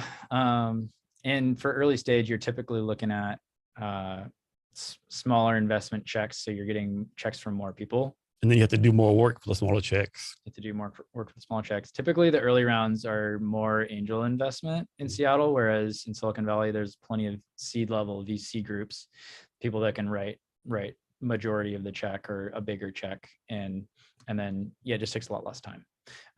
There's pros and cons. You know, when you get more people on your cap table, but potential that those people are value add. Right. We have some investors that are extremely value add that we've found. And this is another marriage, right? You're married to a co-founder, you're married to a board of directors, married to the VCs. Yeah. If you bring on the big investment with the wrong person, that's another thing that can tank your company. So you got to manage all those people as a CEO, don't you? Yeah. So, if it's going right, you're interviewing them as much as they're interviewing you. When you're early stage, you're not always at having the ability to like say no as much as maybe you would otherwise. But I haven't had that experience so far to where like I've met somebody that obviously would have been a bad fit or I would have said no to. Yeah, I think someone's gonna be a joke. You can tell pretty soon if they're gonna be a joke or not. Yeah. I haven't, and I think maybe I was just selective in who I was talking to, but I haven't experienced that, which is really good for the Seattle startup community. But yeah, we've gotten some really good value add investors, specifically with some manufacturing expertise and facilities that we're going to be able to utilize, which is going to be great. So we're going to be able to do our manufacturing less expensive and more local than maybe we would have been able to do otherwise based on a relationship from an investor. So talk about the pros and cons of being an entrepreneur so far. So for me, there's been a lot of pros in I'm kind of a hard charger driving type. And when I did my master's in systems engineering, and that's kind of like at a high level, seeing the best way for things to fit together, right? And how a system should be working. And so kind of when I map that out and chart this path, when you have a startup, you can, yes, you bounce it off your team and validate you have alignment, but you can go, right? Whereas in previous jobs and working for the government and Department of Defense, it's like you see the path, it's the best path. There's like 10,000 steps. You just can't do it. Like it's not allowed. It's against this or that. Funding's allocated over here or there. You can have the best idea in the world and it doesn't happen. And so, having the autonomy to take the best path that is the best path, like that's great. And it's pretty freeing being able to create something from nothing and build a team and build something really cool and help people. You don't have that opportunity to truly help people as often as you'd like, or at least I haven't. So it's really great. And then the downside, it's all encompassing. It's typically, at least early stage, all on you. So a mistake that you make, nobody's going to fix it for you, and you're solely responsible for the results. And so, that's good and bad, right? Like I appreciate aspects of that. But it's also just a lot more stressful in a lot of ways. Personal life takes a hit. Your fitness levels take a hit. Like the things that I love doing, I don't do all that often. Like I really love the outdoors, hiking, paddleboarding, running. I'm extremely out of shape.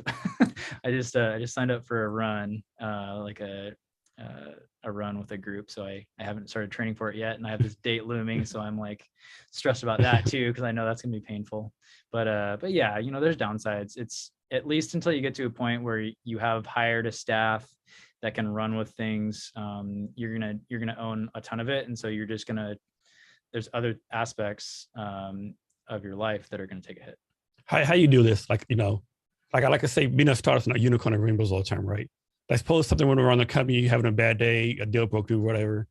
You like still keep on the happy face and motivate people, or are you transparent with everyone? Hey, this is sucking right now. I need your help. Like, how do you go through that process? Because some people say you always gonna be hunky dory, motivated, always a bright light, because you don't want to get your team down or your co-founder down. How do you deal with that? You need to have people you can talk to about the hard stuff, and it shouldn't be everybody. There is definitely something to be said, leading from the front and showing that the vision and the direction you're going is a good one, and you're going to get to a better place. And if you start to be down and negative about a lot of things, they will too. And it's just and it'll have impacts, far-reaching impacts. So you do need to maintain composure and stay positive. You can still be transparent, and upfront and say, this happened. Things are going to be harder right now because this happened. But you also need to say, here's what we're going to do moving forward. You can't go to the team without the path. And this happened, we're screwed. Right? You can't say that. You quickly not have a team. You can think that when it happens, and then you can say, okay, so what are we going to do differently? And then go to your team and say, all right, reality check, some bad thing happened. We need to work harder as a team for a period of time to make it better. And if we do, here's going to be the results. And so presenting the path from the bad thing can be motivating. And it's, but you also need to have an outlet too. And that's hard.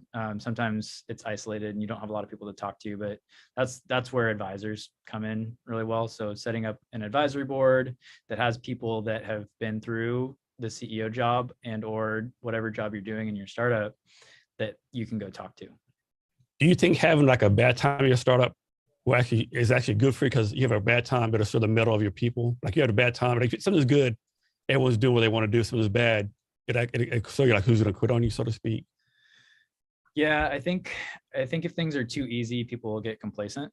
I just started reading the book Amp It Up. It's the Snowflake CEO, and he talks about maintaining a consistent amount of urgency in the environment, even if things are going really well. If you get complacent and kind of ease up as a startup, that can kind of seep into the culture, and then very quickly you will not be doing so well because things change so fast in a startup and competitors pop up out of nowhere.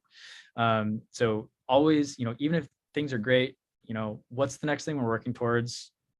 Set the expectations and drive hard towards that, even though it's not going to be the end of the world if you don't meet it. You should treat it like it is, because maybe it will be the end of your world as a startup because there's something else happening over there that you don't know about yet. So always having that hard drive.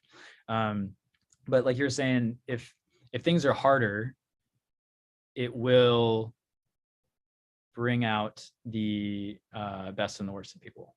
So you will learn earlier on, especially if you're early with a team, you'll have less investment in a person that might not be able to go through the hard stuff. So that's definitely true. And you said you have a board of advisors? Yeah. So my Mike Moyers, my business attorney, and he's the family connection that I talked about that turned into a rock star lawyer in the Seattle community. I was lucky to have available to us. He's been a really solid mentor for me as well early on. And he gave me the advice to consider in your head who like your like A team or your rock star team would consist of, and not the people, but like the specific roles. Like if somebody had this expertise specifically, and like make 4 or 5 like sets of like maybe the gaps, and like find the experts in these gap areas, and then do the work of saying like, okay, does anybody in my extended network have that skill set? If not, does anybody in my extended network, right? Like go down the path of like, who fits these roles? And then even beyond that, say like, who's the most world-renowned person of this, right? Because typically for an advisory board member, it's not a massive commitment on their part.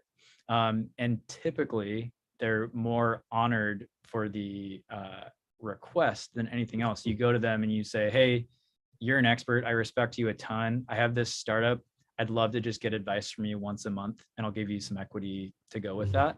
What do you think? And that's not always the case. Sometimes they just won't respond, right?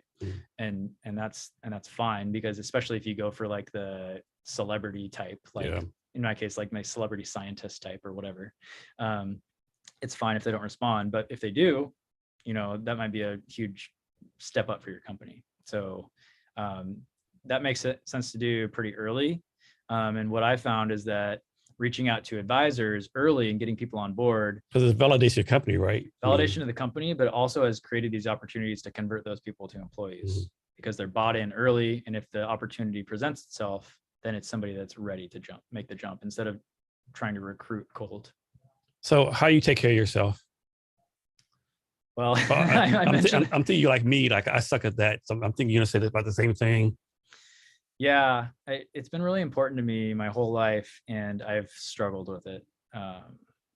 I have a trainer that I meet with once a week. I have to cancel more often than I'd like to say, but we have a standing appointment. And that was a huge step because in the beginning of the pandemic, when gyms closed and everything, I built a home gym and I just wasn't using it. And I realized I lost my routine. And so I needed to insert some accountability.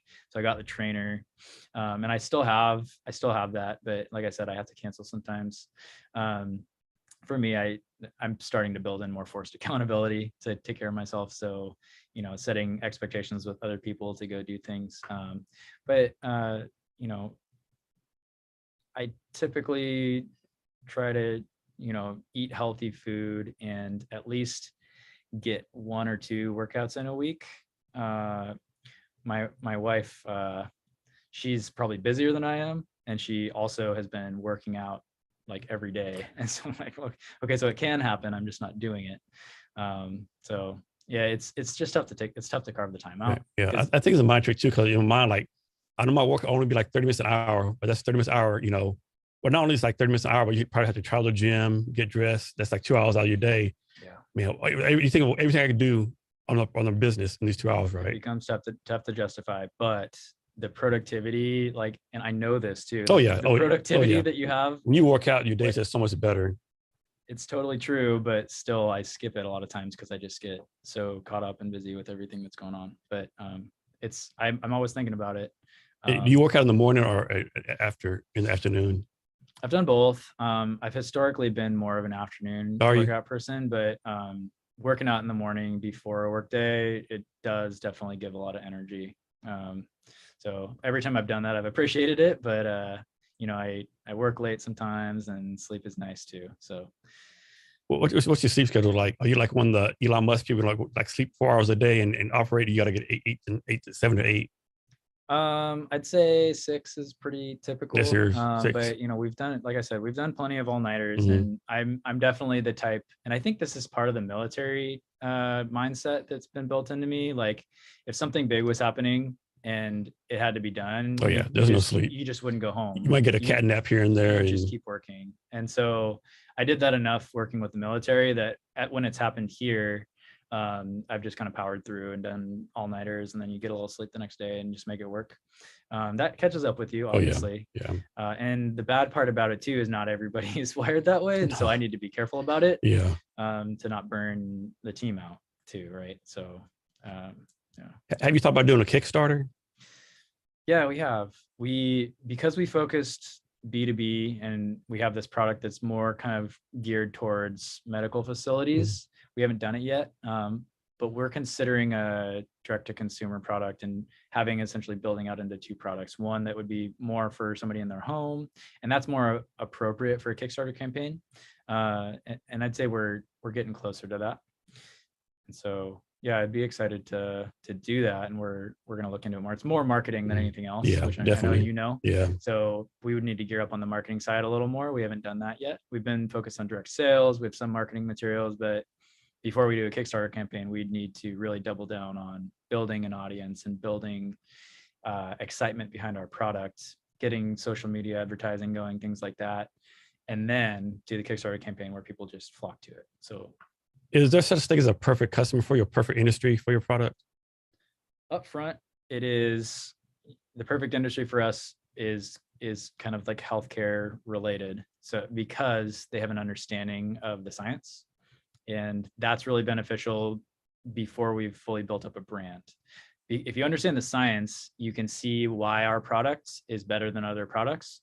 And you can look at the test results we have and say, okay, I can see the validation and the value. If you're just a general consumer, they can be more influenced by kind of what's on the box and what advertisement they see on social media. And the reality of the industry that I'm in, companies can say a lot of things that might not be even true. And so it's easier to sway with kind of like misleading claims or, So healthcare is good for us because they're forced to do their diligence for a purchase. And that's what we need because we have a product that's superior, but we don't have a brand and like massive marketing campaign yet to influence. How does your product deal with like cigar smoke, cigarette smoke, or any like kind of smoke like that? Yeah, we have a really robust filter, and so it's going to handle that just as well as any other air purifier that excels in that. We made sure that we could check all those boxes too, because we knew in some way even though we're geared to kill viruses, we knew that we'd be judged against all those other companies that are geared to remove pollen and dust and smoke. And we'd be, the same tests would be run on ours, even though it's not viruses. They're going to say like, hey, this other air purifier pulls smoke out better than that one, so therefore this one's better, even though this one doesn't do very much for viruses. So we made sure we got a really robust pre-filter and HEPA filter system set up so that we can pull smoke, large particulate, pollen. We're incorporating a solution that's going to have some of the best odor removing technology in the world. The standard is activated carbon for that, and we have a technology that can go with our pre-filter that's going to improve odor removal too. So how do y'all go about doing like research and development? Like, do you like get some random virus from a lab and run it through the system? Like how do you do all that kind of research and development stuff? So what we did primarily is one of the benefits of the fact that UVC lights are really old technology is it's actually been tested on all known pathogens. And we have this report, they essentially have this report that summarized all testing on all pathogens ever. And it says what the UVC dose required to kill those germs is. And so for us, what we focused on is let's learn our UVC dose. Let's learn what UVC dose we provide, because we already have the data, peer-reviewed, independent data showing if you have this dose, then you kill this virus or this bacteria or this mold. And so we focused on, okay, let's get the dose down. And then after we had that, we went to a third-party lab that aerosolizes a virus or a different pathogen in the air, and you turn your unit on, and then it gives you direct results on how much you kill. And so that's what we did. Talk about the history of the name of your company, how that name come about. Is there a meaning behind it, or is it just a random name? So, there's the obvious play on ultraviolet light, Violett. It's with two T's, and so ultraviolet light was discovered by a German scientist, and so Violett with two T's is the German spelling of the word violet. So that's kind of how that came about.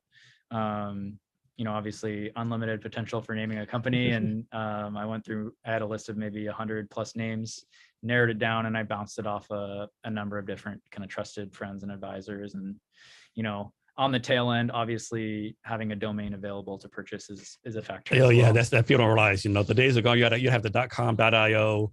Make sure all the social media things are there. Make sure no one has it in another country, and of course you got to make sure it doesn't mean something negative in another language too. Yep. That and we were also considering. One of my good friends and an advisor for the company is a UX guy, and considering what that name translates to and kind of the marketing value of it too, and what you can do with it. Violett to us, there was a lot of possibility with that versus something more sterile and medical. And yeah, you definitely want a medical bland name because if you look at it, a lot of air purifiers and air disinfection, it's boring. It's a lot of boring, bland, sterile type of names, and so we wanted something that could have some excitement, some pizzazz. Yeah, exactly. So that's how we did that. And like I said, the domain, I was able to negotiate our domain as well, which that took a long time too, but it's important. Some of these people, domain names, they want some crazy amount of money, right? Are you kidding me? They do. That's my name. How do you know my name, right? Yeah, and it's because they know they can charge it, and it is what it is. But yeah, luckily we were able to negotiate it down to a reasonable price, and I did that fairly early on. So that was my money going towards it as opposed to revenue or business money. So what do you do for fun? I have two kids. I spend most of my time hanging out with them, but we try to do outdoor activities. I mentioned I live in Gig Harbor. We'll go paddle boarding, and I'll take my daughter out on a paddle board out there. I really like to have some sort of challenge. Maybe again, that's kind of the military, competitive. I was very sports oriented growing up, but summiting Mount Rainier or doing Spartan races or those types of things. I love. Pretty much an outdoor person then, outdoor nature. That's what I enjoy doing. I don't do it enough. I don't spend enough time on it, but that's what I enjoy doing. So how do you you have all these things going on? For example, tomorrow, I'll make this up. Suppose you have 20 things to do tomorrow on your priority list. How do you make sure you do things 1 to 2 versus starting off with number 18? Well, setting the top priorities for the company and then aligning activities with that. Sometimes there's meetings that don't align, and sometimes I take them, but other times I move them because they don't align with the current priorities for the company. That's the majority of it, is just knowing the 2 to 3 big rocks that you have to focus on, and then focusing activities there. And it's kind of easy for me right now because it's fundraising. If it's not fundraising, I'll spend time on it, but not much. And then the other piece of it is I do a lot of the engineering development, higher level. I'm not doing as much of the hands-on CAD engineering, things like that, but just the bigger, longer range development of the product, that takes a lot of my time too. So those are kind of the two things that take up majority of my time right now. And anything else, I'm finding ways to either delegate it or just say no to it. I've been doing that more and more. It's hard to do that up front. So one thing that I'm sure you're aware of, and other people will find when they start their company, is people come out of the woodwork starting to talk to you. I want to be a coach. I want to be a partner, but they want to be a partner, but they give you no value, right? Yes, put this on the website and make money together. Yeah, it's and everybody, and I try to be good about it too, because I know at some point I'll be cold reaching out. And so I do try to respond as much as I can. But typically there's 10 people asking to provide services for the same thing. And it's typically for something you already have, but that's going to be something that you never experienced before you formed a company. And so now I'll have 20, 25 people reaching out to provide services and help. Yeah. And the cool thing is sometimes it's actually very valuable. Yeah, definitely. And so I've found some really strong relationships from those reach outs that if I hadn't responded, I never would have. But there's a limit to it, right? And if I'm focused on something extremely important, I will give it the most minimal amount of time possible and focus on the things that are important. Yeah, this had me a couple of times. People reach out to me on LinkedIn. Of course, I'd look who they have. Oh crap, you know them. I'm trying to get in touch with them. So this is perfect, right? Yeah, and in Seattle, I mean, that happens a lot. It's a Yeah. small community in the grand scheme of things for startups. Yeah. So you already talked to somebody at your company, but can you go like more detail how it got started, what you focus on now, and what you see the future for your company? So the company started, like I mentioned, kind of from the realization that current products for air disinfection weren't working, and having this idea for how we could do it, and having this realization that people in vulnerable populations were really struggling, and we had a product that could help. So it's like, let's go do this. Let's do it as fast as we can. And, focus up until now was building a product, proving that the product worked as well as we hoped it would, and then proving that we could manufacture the product while also proving customers were willing to buy it, right? Those were the things we needed to go validate. And now we're transitioning into this stage where we want to hire some core people that can scale all of those things. So scale manufacturing, scale our sales effort, and then start to do some of the things that we're excited about that we haven't had time to do, which is going to be launch our mobile app with our embedded sensors to add in that data aspect. I'm really excited about that. And I think that's going to be huge for our company. It's really just putting in the time. And we have an advisor, he's a CTO of a software company. And I met him through that Wharton business school class that I did. That was one of those things. You take the opportunity. You have to put yourself out there. You never know what's going to pay off. Yeah. And so I met two people through that Wharton program that are involved in the company. Sai Prakash, he's CTO of MindStack, which is a really exciting up and coming project management software company. And then SK Panda, who's a really knowledgeable, experienced guy in the tech industry, who's an investor and an advisor for the company. Both of them through the Wharton program, but gearing up with them to launch a mobile app, and that's a big thing we're working on right now too. So next question, I'll make this total up. Like, suppose you have on your list of things, you have 100 things to do, right? Every day you might knock out 1 through 6. Like number 70 to 100 is always on there. Like, it's important to you, but you never get to it. Like, what comes to the point where you're just like, okay, I haven't done 70 to 100 in like 6 months. Obviously, it's not a problem to take it off. You delegate it. Like, it's stuff like you need to do. Like, whenever you see it, when you come across that, man, I haven't done that yet. It annoys me. Like, how do you handle that? It annoys me. Just leave it at that. Just annoys you? No.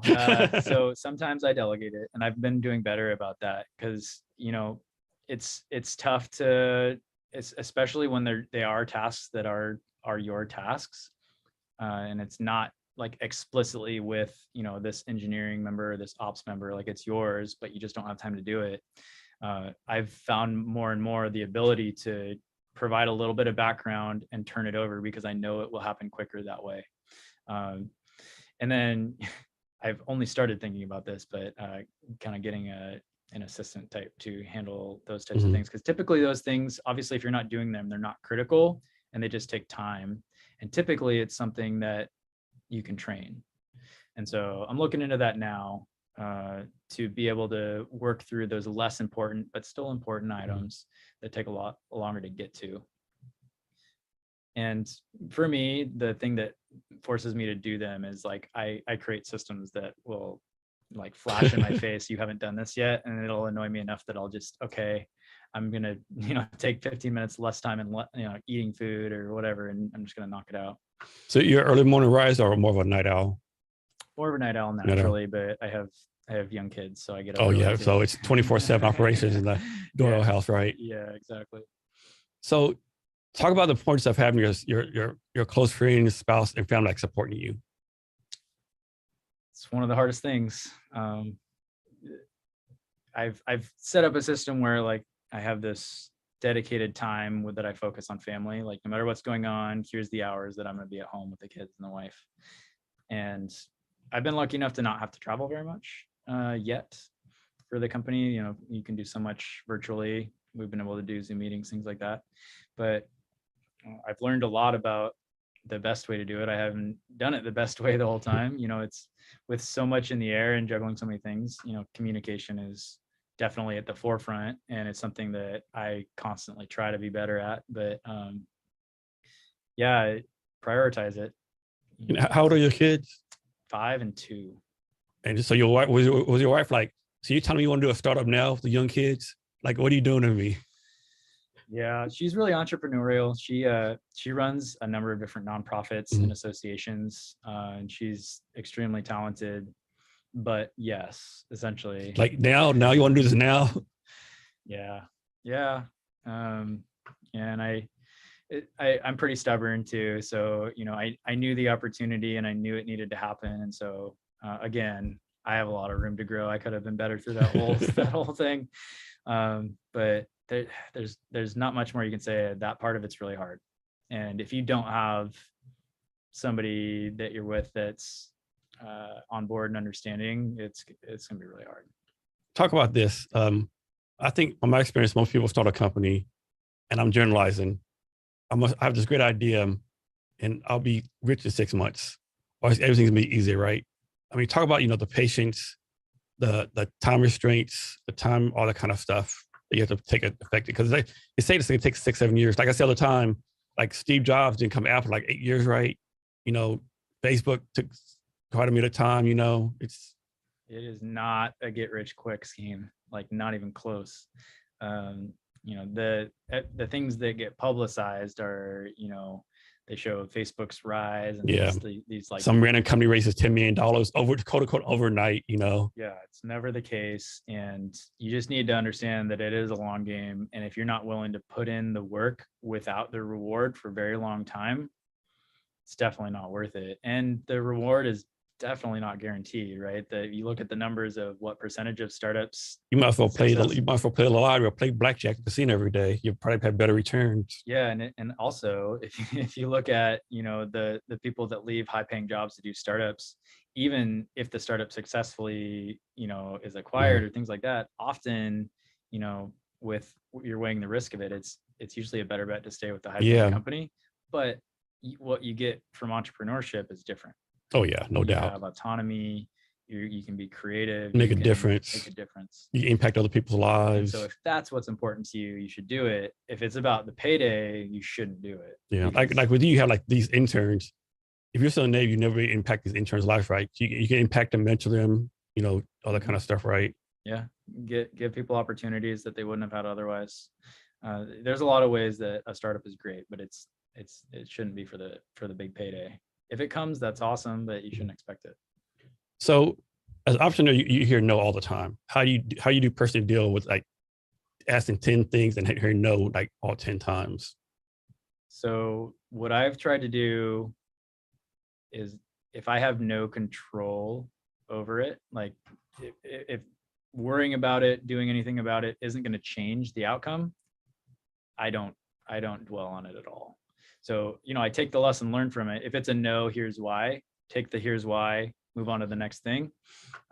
If it's a no, but you get a sense that it's a maybe, pencil that down, circle back in 6 months. But you're right. It's, 100 no's to every yes. And how do you deal with this? Like suppose you pitch your company or your company, and they basically say, hey, this is a waste of time. Your baby is ugly. There's no way you can make any money. Like, how do you deal with that? People say, don't take it personal.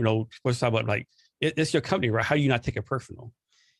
So before you start that whole process, you have to truly believe that what you're offering is valuable and it's more valuable than other competitive companies.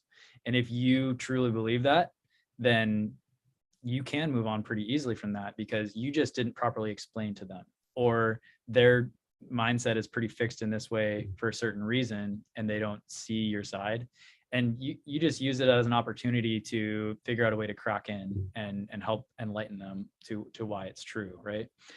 If you didn't believe that your product was great or that you were making a difference, it would be really bad because you're like, well, okay, they see it, I see it, it's done, right? But if you truly believe, then you can move on from it and just take every no as a lesson learned for how you can. And then if some random person gives you negative feedback and you like believe it, like Did you really believe in your company in the first place? If some random guy told you something negative, you're just going to give up. Yeah, exactly. And, you know, what I'll do sometimes is if I get a no, I will ask for, ask for the why. The why is the important part, right? And that's where you can take value and take it on to the next person. So how you deal with this? Like, I like to say, like, no, resumes and pitch decks are the same, right? Because if you give a resume to 25 people, you get 25 opinions. Do a pitch to 25 people, 25 different opinions. How do you like cut through the noise and deal with all the different opinions? How do you take what you need and like kind of like push off what you don't think is valuable? Well, you do it for long enough, you start to hear all the different opinions over and over again. You're right, though. Everybody thinks about things a little bit differently. And so you need to, it's just a job of honing your responses into what you've heard. And so coming up with the answers that don't trigger either side of the spectrum, right? Because there's it's hard to do sometimes. It is. And, even with fundraising, there you can do a safe, you can do a convertible note, you can do a price round, and every person you talk to wants something different for a different reason. But it's at a certain point, you just need to make the decision for what you're going to do for your company and do it and say, this is what I'm doing. And if they say, but why not this? You say, because we're doing this. Because this is what we decided to do for these reasons. Right? Yeah, it's crazy. I'm invested. Only do safe. Only do this. Of course, you have no idea what they want to do or not do. It kills me too as being a pet peeve of mine. Like you do, like a pitch competition. Let's say it's 3 minutes, right? You do your pitch, or whatever. All the time, someone will say, "Well, you didn't have this slide. You didn't have this. Didn't have this." And you want to say in your mind, "Well, because I only had 3 minutes, and the director said only 8 slides. The director only said this, right?" Because you can't say that. Right? You just got to take it on the chin and like, yeah. Thank you for your feedback. Thank you for your feedback. Very, very valuable. But you really want to say, look here, jackass. You know the rules just like I do. They told me 3 minutes, only 8 slides. I had to cover this. Yeah. No, it's totally true. Like every shorter pitch I've done, you get the unreasonable feedback and you just take it on the chin. Doesn't matter. Thank you, Sim. I have another. Yeah. Because if you do what you want to do, you look bad and all that kind of stuff. Yeah. It's like if you gave me, professional. If you gave me 10 minutes, it would have been a perfect pitch with everything you wanted. Yeah. With 3 minutes, you're going to get a very small bit of every part that you want to see. So what's been the most challenging part of fundraising so far for you? Well, it took a while to really figure out what the package needed to be to get to some yeses. Early on, you get feedback and you make the corrections and then you find that it's still a no. And you're like, okay, so that wasn't it.